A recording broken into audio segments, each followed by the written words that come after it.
कि इस तरह कितना पैसा खर्च होता है? अरे पर बहू, मैं तो सब रोहित के पसंद का खाना बनाती हूँ। मम्मी, वो सब मुझे बचपन में पसंद था। अब इतना तेल खिलाकर बीमार करोगी क्या? वैसे भी मैं पूरा समय कभी क्लाइंट तो कभी बॉस के साथ मीटिंग में रहता हूँ। इसलिए आप अपनी बर्बादी को मेरा नाम तो मत ही दीजिएगा। ये है पिंकी की सास निर्मला, जिन्हें सबको अपने हाथ का खाना खिलाना बहुत अच्छा लगता है, लेकिन राहुल और पिंकी को ये पसंद नहीं है। इसी के चलते वो निर्मला को खाना बनाने के लिए 10 बातें सुनाकर वहां से चले जाते हैं। मेरे मन में तो सिर्फ अपने बच्चों के लिए प्यार है, पर शायद अब उन्हें मेरी जरूरत नहीं है। मुझे गांव वापस चले जाना चाहिए। जहां एक तरफ निर्मला दोबारा गांव जाने के बारे में सोच रही होती है, वहीं उसका पोता परम अपनी दादी के शौक को प्रोफेशन में बदलने का आइडिया सोच रहा होता है। अगली सुबह निर्मला गांव वापस जाने के लिए कपड़े पैक कर ही रही होती है कि परम फोन लेकर दादी के पास पहुंचता है। दादी, आप कहीं नहीं जाओगी? अरे नहीं बेटा, मेरा गांव चले जाना ही ठीक रहेगा। इससे तुम्हारे मम्मी पापा की सारी दिक्कतें भी खत्म हो जाएगी। दादी, वो तो ना आपके आने से पहले कम थी और ना ही आपके जाने से खत्म होगी। उन्हें हमेशा पैसों की टेंशन में ही रहना है। मेरे पास आपको यहाँ रोकने का आइडिया है। आइडिया? मतलब, मैं कुछ समझी नहीं। इस पर परम अपनी दादी को YouTube खोलकर उसके बारे में सब कुछ बताता है, जिसे सुन दादी कंफ्यूज हो जाती है। अरे बच्चे, तूने इस बुढ़िया के बारे में इतना सोचा, वही बहुत बड़ी बात है। देख, मुझे ये सब समझ में नहीं आता। तू मुझे जाने दे बेटा। अरे दादी, इसमें कुछ मुश्किल नहीं है। मैं हूं ना हेल्प के लिए। आप बस खाना बनाओ, और पता है, YouTube की मदद से आप अपनी स्पेशल रेसिपी लोगों को सिखा भी सकती हो। अच्छा, ऐसा भी हो सकता है? मतलब, बस घर बैठे मैं दूसरे लोगों को सिखा दूंगी? सिर्फ कुछ लोगों को नहीं, पूरी दुनिया को सिखा सकती हो, और उसके लिए आपको सिखाने के पैसे भी मिलेंगे दादी। इस पर बहुत देर तक दादी को YouTube के बारे में समझाकर आखिर में परम उन्हें कन्विंस कर ही लेता है, जिसके बाद वो गांव जाने का प्लान कैंसिल कर YouTube चैनल शुरू कर देती हैं। हमने ये शुरू तो कर दिया, पर इससे कहीं रोहित और पिंकी को दिक्कत ना हो बेटा। दादी, वो आपके बारे में नहीं सोचते तो आप क्यों उनके बारे में इतना सोच रही हो?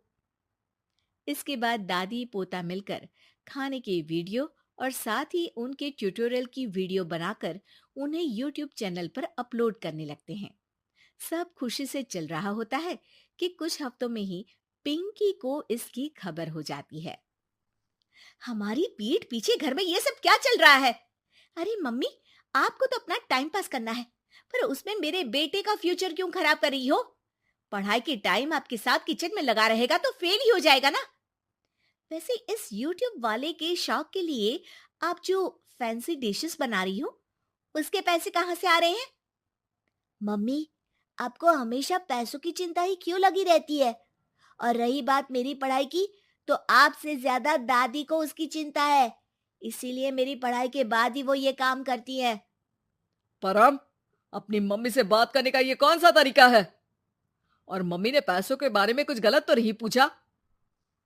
जब घर में हम दोनों कमाते हैं तो ये पूछने का अधिकार तो है कि पैसे कहाँ इस्तेमाल हो रहा है।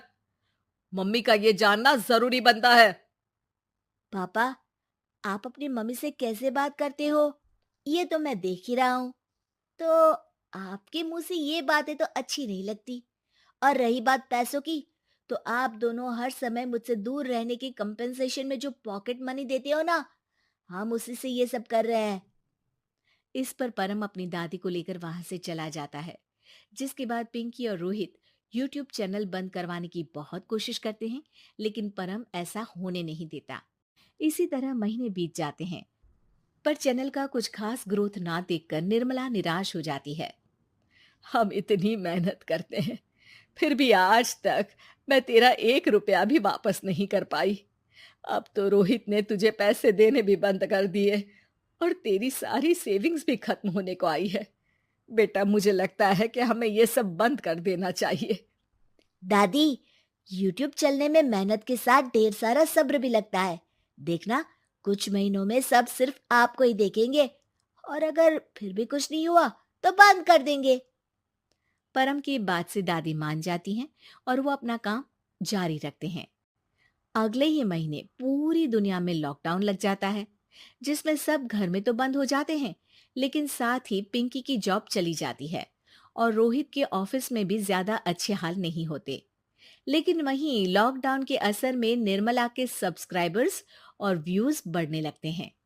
देखा दादी, मैंने कहा था ना, एक दिन सब आपको ही देखेंगे। अब तो आप बस रोज एक वीडियो अपलोड करो और जादू देखो।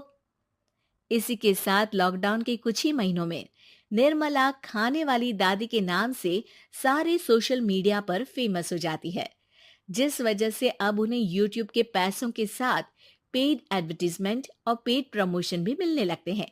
उन्हीं पैसों की मदद से निर्मला अब बेटे बहू की नौकरी ना होने पर घर का खर्चा भी चलाने लगती हैं, जिसे देख रोहित और पिंकी को भी अपनी गलती का एहसास होता है और वो सब मिलकर निर्मला को सपोर्ट करने लगते हैं।